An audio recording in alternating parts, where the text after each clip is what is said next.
Hi guys, if you have just completed a qualitative research project and you are wondering on what basis will the examiners evaluate the quality of your research, here is a quick checklist for you.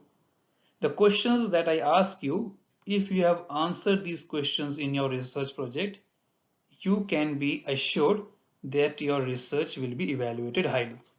So let's get started with some of the essential criteria based on which your research will be evaluated. First, the data collection methods must be reliable and valid and accompanied by supporting evidence of their accuracy. Obtaining reliable and valid data may mean collecting data from many sources and from several independent researchers. Ask yourself in your research project, if multiple researchers were used, what methods were used to determine if they agreed on an observation? Or how were the disagreements resolved? Are the results shown to the study's participants? Were there any external reviewers present? Qualitative researchers use techniques such as participant observations in which they become actual participants in the group or organizations being studied. They may also live in the community being studied, for instance. This closeness enables researchers to get an inside view of the group's context and objectives. However, it may also reduce the researcher's objectivity. Training and practice in observation can enhance objectivity. So again, ask yourself, did you as an observer receive any training? Is the inter-rater reliability monitored? If observers disagreed, who mediated among them? If observations were compromised, what was done? If interviews were conducted, do the researchers describe the methods used to record the data? For example, tape recorders, video cameras, handwritten or computerized notes. Are interviewers trained? Is their quality monitored? So make sure that you have answered all these questions in your research for it to be evaluated highly. Your research should also contain proof of a rigorous research design.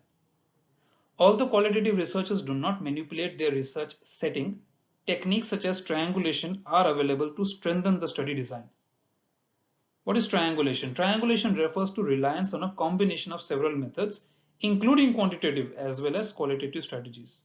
For example, using multiple data sources, researchers or research methods, and reliance on several perspectives, theories, or traditions of inquiry to interpret a single set of data. Sound sampling methods should also be explicit in your qualitative research. Qualitative studies usually rely on sites and subjects that are available and accessible. Convenient samples may not be the best choice. However, ask yourself, in your research, did the researcher explain and justify the sample? What methods were used to bolster the link between the characteristics of the sample and its size and any groups to whom the researchers want the findings to apply? How would it increase the generalizability of your research? Do the researchers obtain the consent of the participants in a formal and ethical way? Item 4. The researcher should describe their tradition of inquiry and research perspective. Qualitative research has several traditions or approaches to investigation, and each has its own assumption and procedures that will affect the author's assumption, style, and interpretation. One example is the use of phenomenological inquiry, a method often used by psychologists, which focuses on the experience of a phenomena for a particular job or particular people. The phenomena may be an emotion, a relationship, a job, organization, culture. And another approach is the ethnographic approach, which comes from anthropology and focuses on the study of the traditions and more of cultures. Other traditionally used methods of inquiry include biography, case study, grounded theory. So ask yourself, did you as a researcher describe the method of inquiry? Did you clarify the biases or the perspectives? Now, not all qualitative research adheres strictly to a method of inquiry, but all researchers bring a perspective to the study.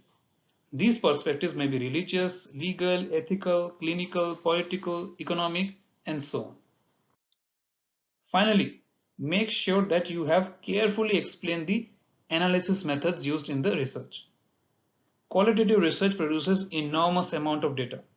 Listening to hours of recorded conversation can be a daunting task and produce a tremendous amount of notes.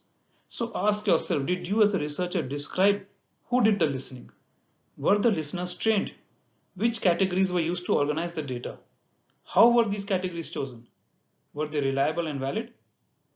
That is the evidence provided that at least two researchers agree on the categories? Do the researchers offer proof that they have accounted for all collected data, including information from outliers or cases that do not fit in? What do the researchers do to guard against the risk of having great weight to high status or more articulate informants? What do they do about missing data? Were rival explanations considered? Are the study's limitations discussed? So if you have been able to answer all these questions that I have raised in today's video, then you can be assured that your examiners and reviewers will rate your research as high quality. So consider all these questions and make sure that you address them in your research. And let me know what you thought about today's video. Was there something that I missed out, or there's something that you can add to it? Thank you for watching today's video. The whole idea of making these videos is for us to learn from one another. Bye for now.